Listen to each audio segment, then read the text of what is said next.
Okay, this is gonna be the LOA-ON summary that happened today. There's a lot of things that were covered, and let me tell you one by one.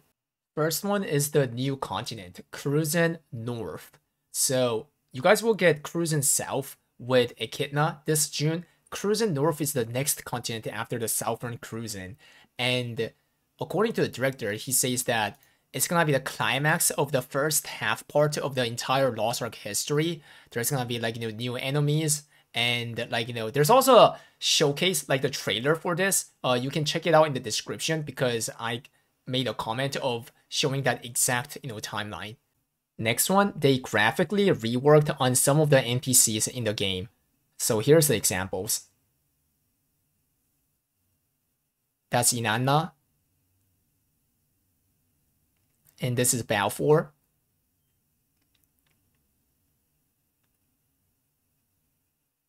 This one's Sasha.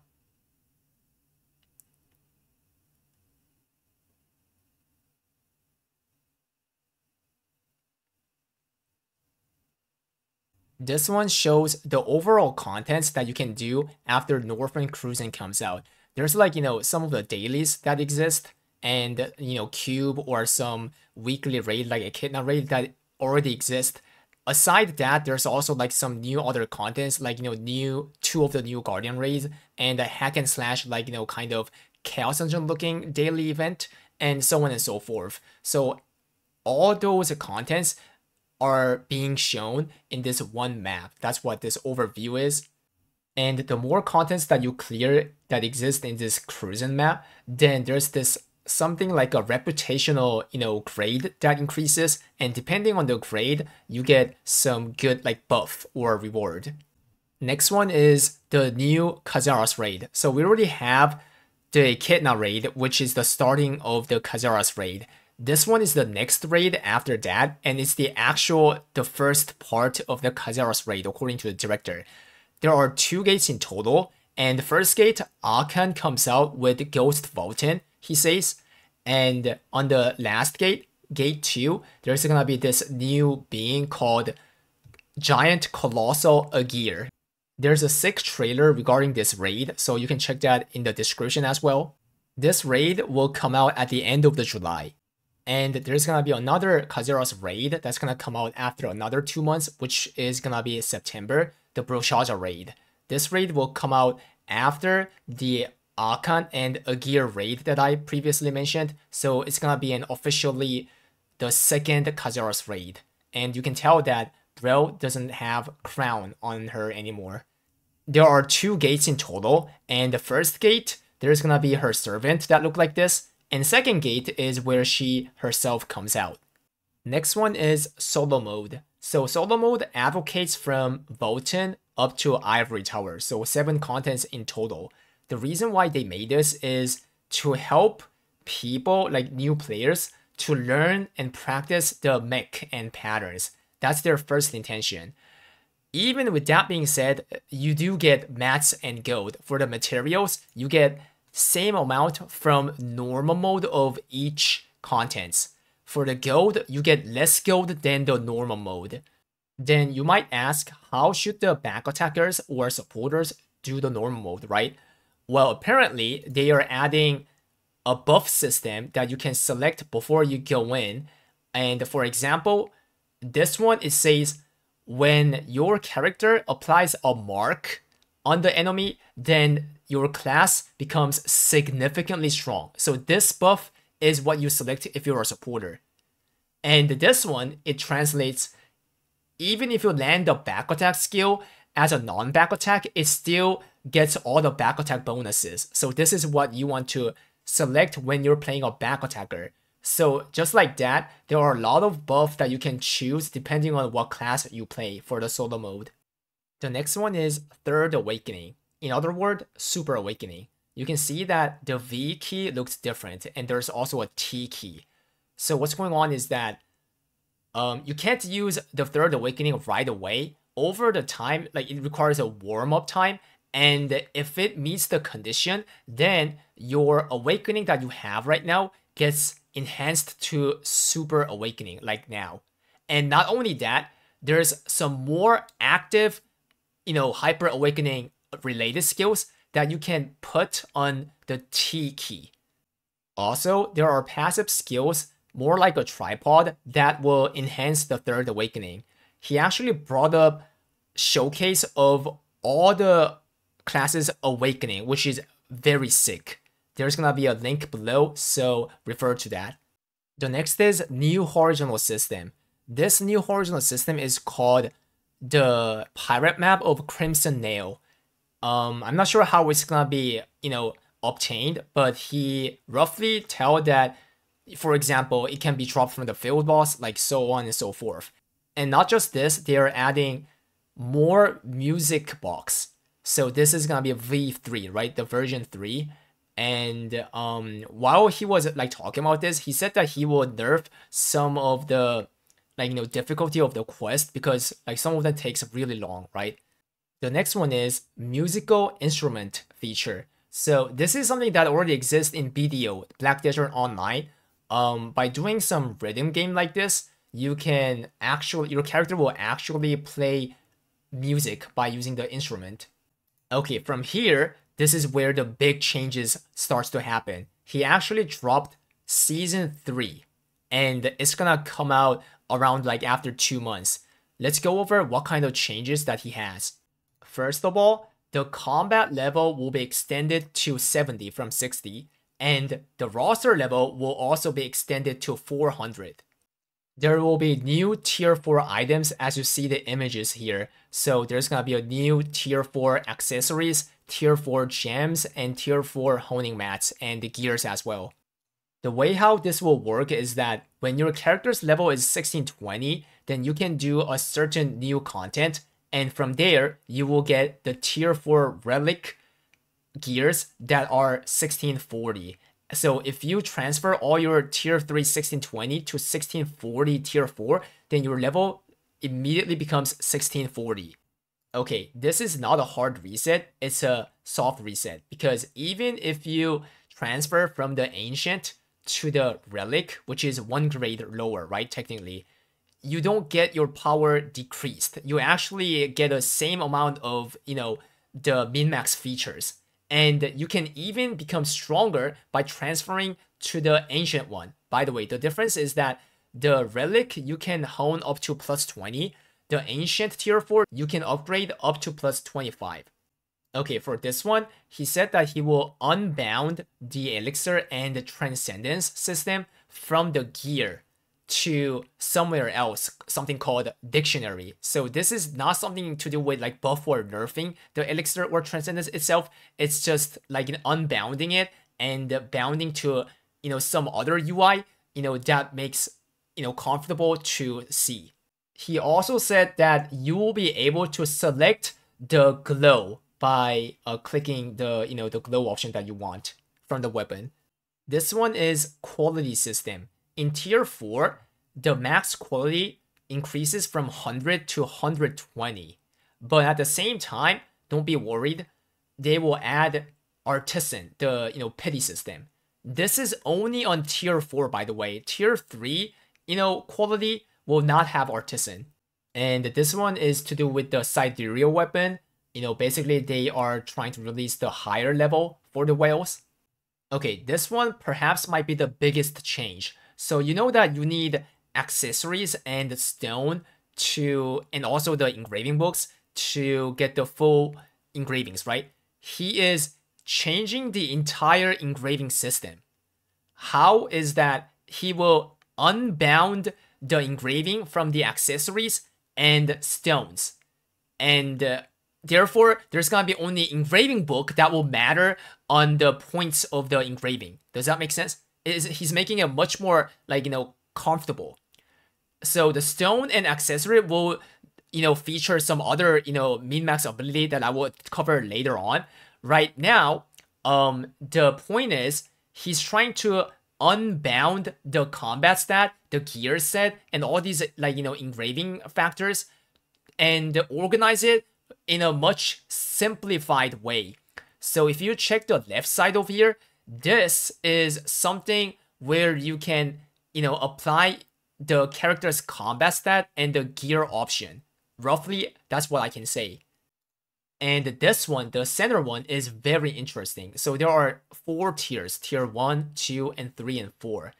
And from tier 1 to tier 4, it doesn't, do much stuff. But from tier 3 to tier 4, it actually gives a potential to change the class that you're playing. Why am I saying that? Because he literally said that, for example, non-identity class can become an identity class. And not only that, you can even add some additional skill from here that is a movement skill. So for example, like, Gundams are kind of, classes that have bad movement skill can like get some of the like utility from here and become like, God Lancer. The one on the third one is something that I already explained. It's the tripods that, enhances the third awakening. Also, your class engraving will be chosen from here. Then where can you get your combat engravings, the rest of the combat engraving? From the ability stone. As you see, now you equip your other combat engraving on your stone. Don't misunderstand this. Ability stone has nothing to do with providing the points for the engraving anymore, but it just acts as somewhere you equip the engraving on. Does that make sense? As you see, up to 5 combat engraving you can add, and you can see some points here, right? These are, as I told you before, from the engraving books. If you start with the blue book, right? Blue book has 1 point, purple gives up to 2 points, and the legendary up to 3. Then what do you think the fourth one is? They are adding Relic engraving book. They actually confirmed that. So if you learn up to Relic engraving book, which I have no idea how many you need, but I hope it doesn't like, require a lot of them, then you can activate the full level of that engraving. So you can have 5 times 3 combat plus, like I said before, you can get the level 3 class engraving from the previous feature, the system, right? So it can go up to 6 times 3. By the way, for the stones, yes, they are also upgradable from tier 3 to tier 4. And depending on how high your stone level is from the Kayangel upgrade, it will require less gold. So what about the points that the stones have already? They are adding a new min-max system that is not huge, by the way. Yeah, so don't be worried. They're adding something that increases something like damage on the boss, like in this kind of figure. And you can see that the higher, the more points that you have on the stone, then it will activate the further, option here. Now the next question is, then what does the accessories do, right? Accessories, they will also get a new min-max feature. You can now hone the accessories, but don't be worried, don't be freaked out already. These are guaranteed. So as you see, from +1 to +2 and so on and so forth, if you have a certain amount of gold and materials you get from the Kazeros raid, then it guarantees you to the next level like this. Something that is very interesting is that even if your accessories are honed, you can add it on the auction house and sell it. So it's tradable, but there's a limitation of trade up to 3 times, as same as now. The next one is new bracelet. So these are the tier 4 bracelet, and it seems like bracelet, you cannot upgrade it from tier 3 to tier 4. It seems like, correct me if I'm wrong, because by what I see written here, compared to the stone, ability stone that he covered previously, that one says they support the promotion, the upgrade, but this one, it doesn't. Yeah, so you have to farm the tier 4 bracelet when this content, tier 4 content comes out, as far as I know. The next one is the tier 4 gems. So yes, it is possible to upgrade from tier 3, but you don't get the same level. He gave an example from level 10 tier 3. If you promote it, then it becomes tier 4 level 8. So that's a measurement. And other than that, they will add some attack powers aside the skill damage increase on the damage gems.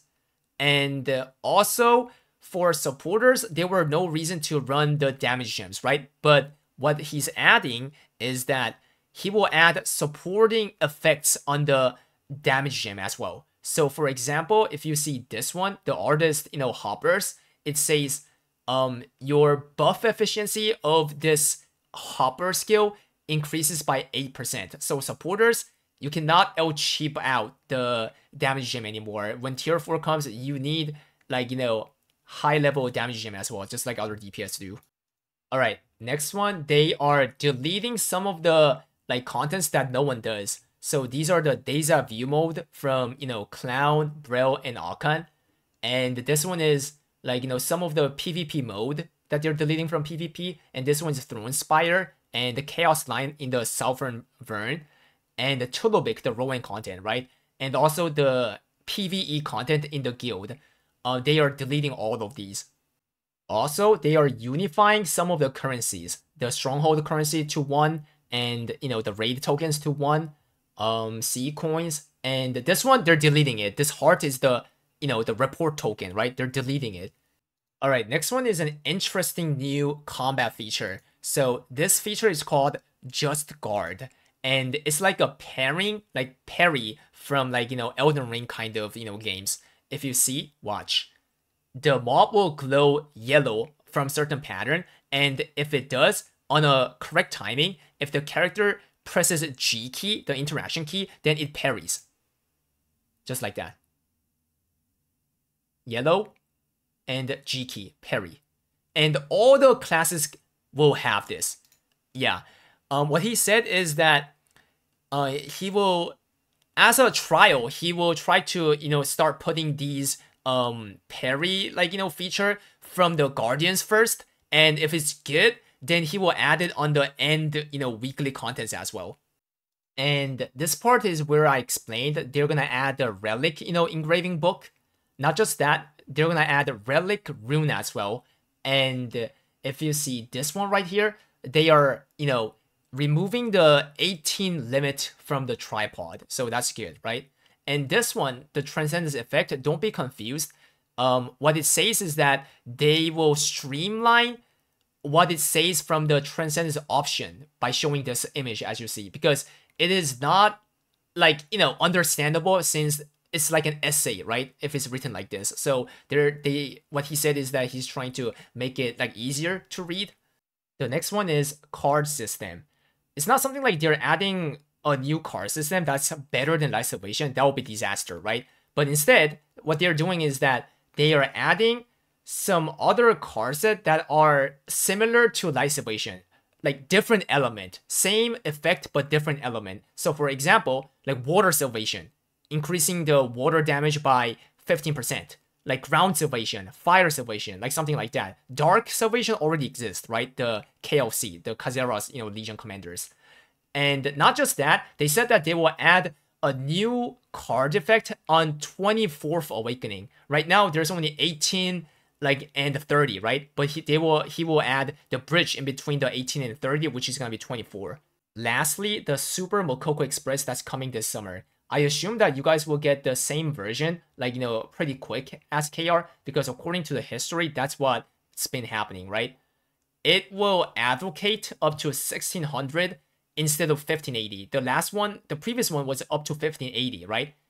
This one is up to 1600, and if you see here, if you reach 1580, then you can immediately get the full piece of the Archon, set, the Archon Ancient set.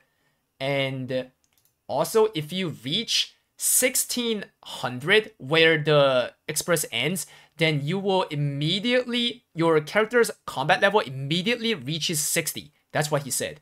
And of course, there are some more, Express, buff that goes on even after 1600. So at 1610, it's like a Thaymine road that you guys got, Thaymine Express. 1610, you get 100 of Dark Fire, 10 of free restoration of the Transcendence, which is crazy. 1620, you get 10 free Legendary Elixir and 30 of the Advanced Honing. This is Echidna related stuff, Advanced Honing.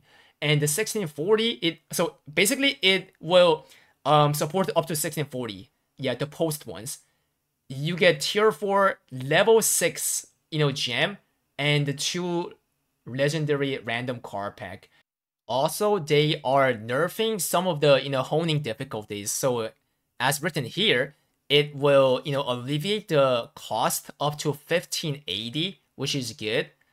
And not only that, like, a gear, like, promotion, like all that kind of other min-max factors, it will be reduced, and they will nerf, like, alleviate the elixir and the transcendence as well. This one, according to what he said, he will reduce the amount of the gold needed to do the transcendence and elixir by 50%, like half.